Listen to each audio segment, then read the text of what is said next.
an open door.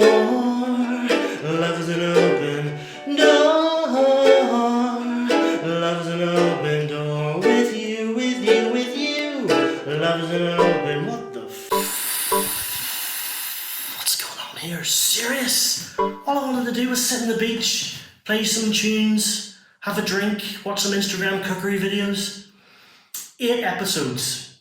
8 beautiful episodes. And what I imagine is going to be a powerful and emotional finale to Jester Jesters Goes Viral. No more stress, no more late night filming, no more needless, convoluted film shots.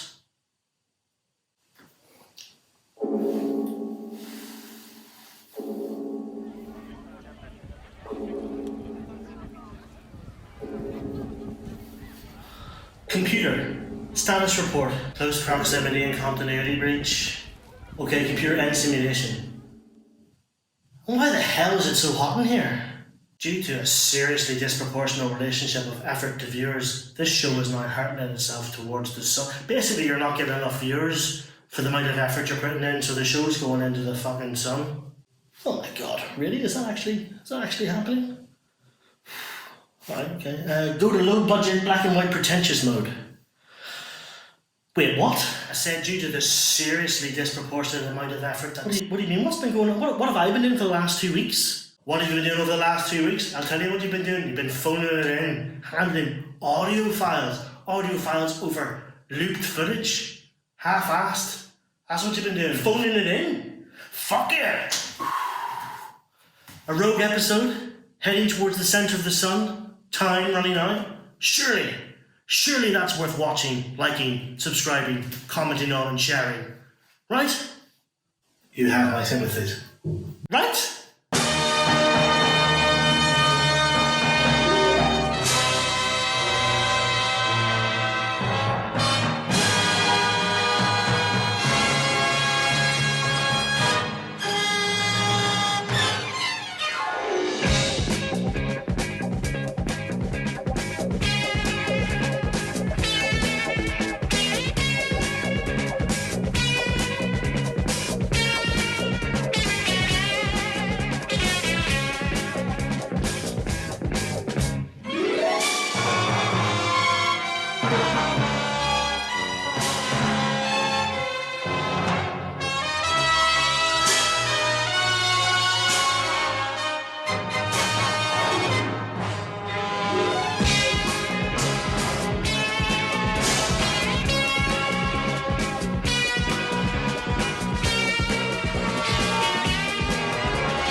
Hello and welcome to Jester Jesters Goes Viral episode Heatwave Terror.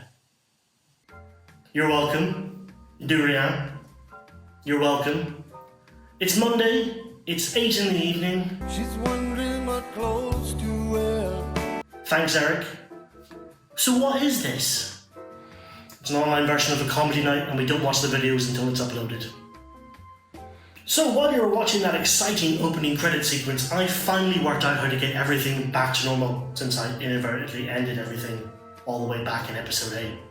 Starting to feel really happy about that online exposition course John recommended to me last week, or exposition course that John recommended to me last week. Now, it's a bit of a long shot, but I reckon if I can extract the logistical metadata from each of this week's submissions, use those as anchor points to form a directional hoop, I can then use that hoop to slingshot this episode over the temporal noise from the previous weeks to safely float us back to our correct place in the sequence where we belong, thus restoring both continuity and jontinuity. A bit like blowing a bubble across a busy, noisy ballroom, or bubble ball, if you will. So, you're all up to date, you know the plan, you know what needs to happen, and it's about time too, because I've been eating nothing but potatoes that I've grown in my own shit for the last 3 weeks. I don't even like potatoes. I do like potatoes. Was anyone else getting fed up with this story arc yet? It's been 4 episodes now. I'm knackered. Remember when it was just one person introducing the night and then an act? Anyway, so sit back, relax, enjoy a glass, bottle, or box of wine and see if I end up dying in the centre of the sun. First up, welcome to the screen, your first act, Jonathan Hearn. Hello!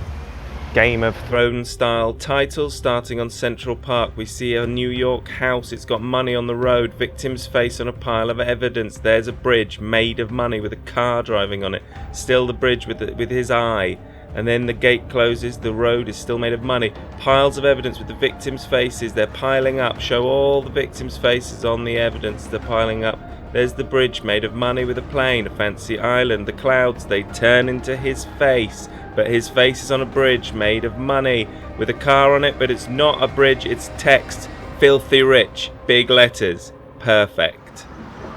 Some days ago I woke from a dream. I dreamt that I'd spent ages building a sandcastle and I only had a small amount left to do and I was being very cautious about it. And then the government came and kicked it over and I had to start all over again. More and more things are having the word essential put in front of them. The whole country has turned into an aromatherapist. I've only been to Cornwall a few times, but all of those times I've noticed on the drive there that there's a farm called Burnt Down Farm. I wonder what happened there. I picture an old man farmer. He's run the farm his whole life. He's built it up, he's kept it going, and then one day a devastating fire destroys the whole farm. He then sinks into misery, into melancholy. His wife, his family, his children, his friends, they all pull together to build the farm up again over many, many years. Then one day his wife turns to him and he's sat in his armchair in the middle of the field. And she says, "We've done it, we've built the farm. It's back. The farm is back. We want you to name it." And he just grimaces and says, "Call it Burnt Down Farm." "Oh, please, that's in the past. Give it a different name." "That's what it is. It's a burnt down farm." Huh, there was a space launch recently. SpaceX Crew Dragon. I think I saw them at a festival last year. See you next week. Let's get those next coordinates locked in. It's Sadie Gibson. I'm not doing any videos this week. Really. Well, not at all. Because I wanted to talk about this book I've been writing, or I had been writing, since probably the second week of quarantine. And I was at just over 130 pages with this book. And I deleted the file. I don't know how I did it, but it's gone. And I didn't back it up because I'm an idiot. And so, yeah, let that be a lesson to you. Back up your fucking files. So I just wanted to talk about that because I don't know if I want to rewrite it at this point because I don't know. It seemed like one of those things that was going to be really good. Like I really liked where it was going. I really liked it. I think I could have gotten it published. But rewriting it just seems like such a big task. Now that I've already, deleted it once, written it all once. Anyway, just want to know what you guys thought. It's a children's book. It's about this boy who lives with these terrible caretakers who are really mean to him, and they treat him like shit. And they're much nicer to their actual kid, but they're like kind of his guardian, and so they're just really. He's like down on his luck, and he has a really hard, kind of bad life. But then on his 11th birthday, this guy, this big kind of bulky dude, shows up at his door, and he tells him, "You're a wizard." And then he is like, "What?" And he's like, "Yeah, you're a wizard." And so he goes off to wizarding school. This wizarding school is it's a really crazy different place. He gets his first wand and he does there's all this wizardy stuff going on. And, he puts on this hat that sorts him into one of these 4 magical wizardy houses. And and he's doing all this crazy wizard stuff. And then he meets some other wizard friends. Meets this one wizard boy who has like orange hair, and he's kind of quirky, kind of funny, you know. And then he meets this girl who has like wiry hair, and she's kind of nerdy. Like she's really into she's like nerdy but magic nerdy. So she's into like really nerdy magic stuff, like the equivalent of like horticulture, or I don't know, she's into like plants and just kind of nerdy topics. And so she's really into like basically the science of magic. And then him and this girl, they end up in a room together, and they start kissing a little. Just a couple pecks at first, and then they start making out a little bit, and just like, and then they're going full tongue, and their tongues are down each other's throats, and they're going really hot and heavy. And then he takes his hands, his little wizard hands, and he sticks them up her shirt and starts rubbing her little wizard titties, and he's going this way, and he's going this way, and she's like freaking out, and she's loving it, and and then he sticks his hand down her pants, and he like sticks his fingers in her vagina and starts like going in and out, and she's all like, "Oh, Harry, Harry, Harry," and she's like, "How do you like this, Hermione?" And he keeps going and going, and then he's rubbing her clit, and she's going faster. She's going, It's going faster, faster, faster, faster, and then she squirts all over him and just everywhere. And that's it's kind of a big moment for her in the story, for her character arc, because it's the first time she's ever squirted, which is pretty big moment for any young girl. And then Ron comes in and he sticks his dick up Harry's ass because he's a dirty homo. And pretty much just keeps going like that for another 127 pages, I think. So yeah, that's kind of what I've written, but lost, unfortunately. Just let me know what you think. Let me know if you think I should try to write it again. That's it. Thanks. Let's get some more coordinates. It's Declan Kennedy. Warning, not much actual comedy in this. Here is a full statement about what happened.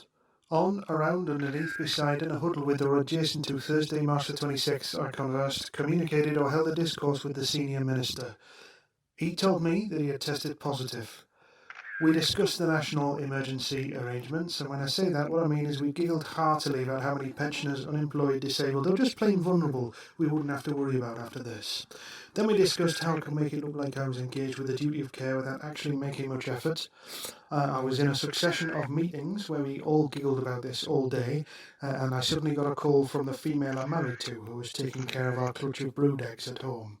She was feeling some discomfort and felt she could no longer watch over the spawn. It never occurred to me that I might be able to do that, because I'm a big important man with a big important job, and that's more important than actual human life. Despite being a government advisor with access to many different strata of services right in the heart of government, I concluded that there would be no one to look after my growing fruit. I left the office in a hurry, which was reported on by the media, who are bad men who hounded me because they want to report facts and what's actually happening and won't do as they're told. After a couple of hours, my pair bond opposite gender mate appeared to improve, and she told me to go back to work because I'm a big important man with a big important forehead and a big important job, and that's the main thing.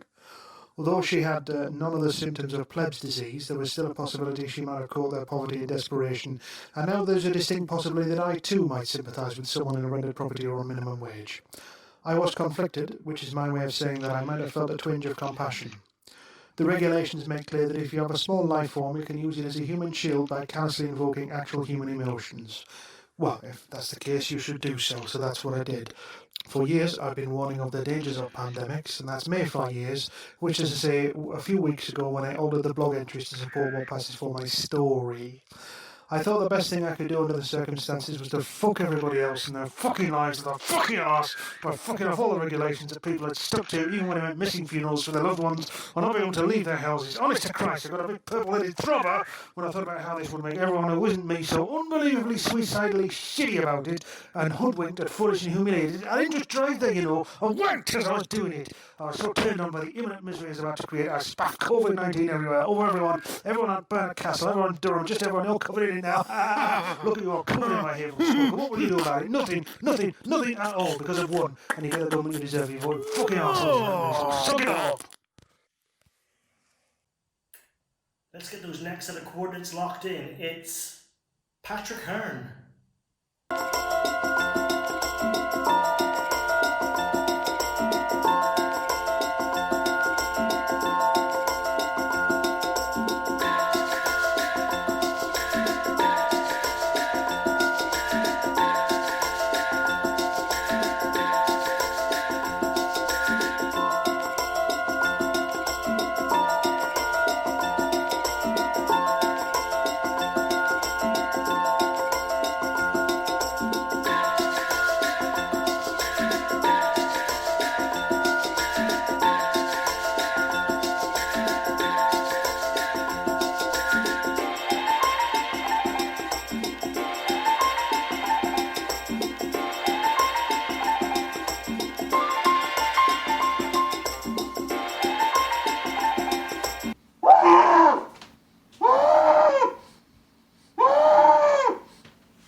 More coordinates coming through, this time from Paul Thomas Burke.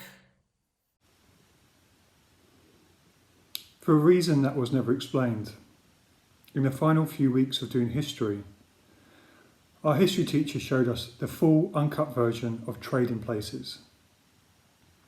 This is something I always remember when a history question comes up in a quiz.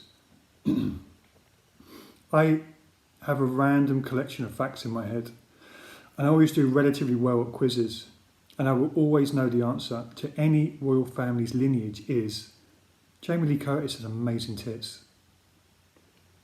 That's it. That's all I've got. The millennial generation might come in for a lot of stick, but they're clearly made of sterner stuff than me, because one pair of breasts wiped out an entire subject, and the snowflakes have had the internet from play school. The fact that they're not drowning on their own dribble is frankly quite amazing. They've had the internet from birth and their first mobile before the second school. Technology advances and it changes the world. Two men are recognised as being the inventors of photography, William Fox Talbot and Louis Daguerre.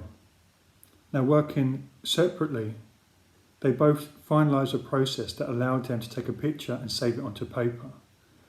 And they did this within weeks of each other. Yet within days of that, Daguerre's assistant was arrested for making porn. Porn just goes hand in hand with so many things. When you consider the impact of one pair of breasts on my recall of global events, it's bizarre to think about page 3 now. Because you had front page tits, TV page somewhere in the middle, horoscopes, adverts, balls, sport, and you're back in the room. But that's how it used to be. Things move on. If you explained the concept of page 3 to a 14-year-old girl now, she would find it unimaginable. Just as a 14-year-old boy would now find it unimaginable to get to the end of the Harry Potter series without deep flaking Hermione Granger. As I said, things move on. And technology is the thing that does the moving. Mobile technology broke through in the 90s, and I remember my friends getting mobiles because it was the last time I ever spoke to them. The 90s was a time of massive change. Roles were being re-evaluated. The bill payer was no longer determined by something as arbitrary as gender. Instead, it was determined by who could shout the loudest. If you came home and the phone bill was on the kitchen table, the only thing you could do to lighten the mood was break your own leg. Mobiles appeared and they killed the phone call. People didn't have that kind of money. So instead, people began to text. They engaged with language, and for the first time they used punctuation marks to draw cocks. Emerging technologies will always bring with them the potential that is massive, but the reality of their use is always a bit more basic and way more expensive. Which is why, if they ever did crack the nut of time travel, I would stump up the absolutely massive amounts it would cost. But I wouldn't travel back to see the dawn of man or watch, the end of the dinosaurs. I would go back to a badly self-decorated bedroom of a 16-year-old me. And I would sit there and I would wait for me to turn up after a clueless and terrible date. And I would tell me to sit down and shut up. And this is what you need to know, you little prick. I was a shy and awkward teen well into my 20s. And long before I became a black cab driver, I used to work in the photographic industry. And one night after a photo shoot, I got a phone call from an internationally known model asking me to join her in her room, which I did. And I ballsed it because I was so shy and awkward. So, fuck the dinosaurs. Well, I've just inputted all the coordinates into the computer and we've just avoided being sent into the centre of the sun. Well done. That was a close one. Congratulations, everybody. We made it. Everything's back to normal. Continuity's been restored. Well done. Refreshing. There's nothing quite like the first sip. And that's it for this week.